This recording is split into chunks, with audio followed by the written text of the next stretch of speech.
నిన్ను పాడు చేసేది నీ ఆలోచన, ఎదుటివారిని గురించి నీకున్నటువంటి అభిప్రాయం, ఎదుటి వాళ్ళ గురించి నువ్వు ఆలోచించే చెడ్డ ఆలోచనే నిన్ను పాడు చేసేస్తా ఉంది. నీ ఇల్లు కూలిపోవటానికి కారణం, నీ జీవితం నాశనం అవటానికి కారణం, నీ బ్రతుకులో విశ్వాసంతో దేవుని చేతిలో నుండి తీసుకోకపోవటానికి కారణం, ఆశీర్వాదము నీకు ఇంకా దూరంగా ఉండటానికి కారణం ఏంటో తెలుసా?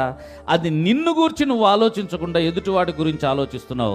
అదే ఈ యొక్క పరిసయ్యుడు చేశాడు. ఏమనంటే, ఈ సుంకరిలాగానైనను, వ్యభిచారులలాగా అయినను, దొంగలలాగా అయినను నేనుండలేదు అంటున్నాడు. అంటే అతను అందరినీ తప్పు చేసిన వాళ్ళలాగా చేసేసి తనొక్కడే నీతిమంతుడిలాగా ఉండాలని ప్రయత్నం చేస్తూ ఉన్నాడు. కానీ వాస్తవం అది కాదే. అతను ఎవరెవరి గురించి మాట్లాడాడో ఆ దోషాలన్నీ మళ్ళీ ఇతని మీద ఉంటుంది. ఇతను నింద పొందినవాడుగా, అన్యాయస్తుడిగా, ఇతడు అక్రమదారుడుగా తీర్పు పొంది వెళుతూ ఉన్నాడు. కానీ అయ్యా, అందరి సంగతి నాకెందుకయ్యా, ఎవరెక్కడెళ్తే నాకెందుకయ్యా, ఎవరే దుర్మార్గంలో ఉంటే నాకెందుకయ్యా, నా సంగతి నాకు చూసుకున్నప్పుడు, నా లోపలికి నేను చూసుకున్నప్పుడు నేను పాపిని అని నాకు అర్థమైంది.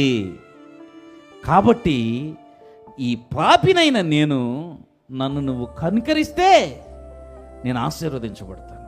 కరుణించు, నీ కృప కొరకు ఎదురు చూస్తున్నా, నీ కనికరం కొరకు ఎదురు చూస్తున్నా.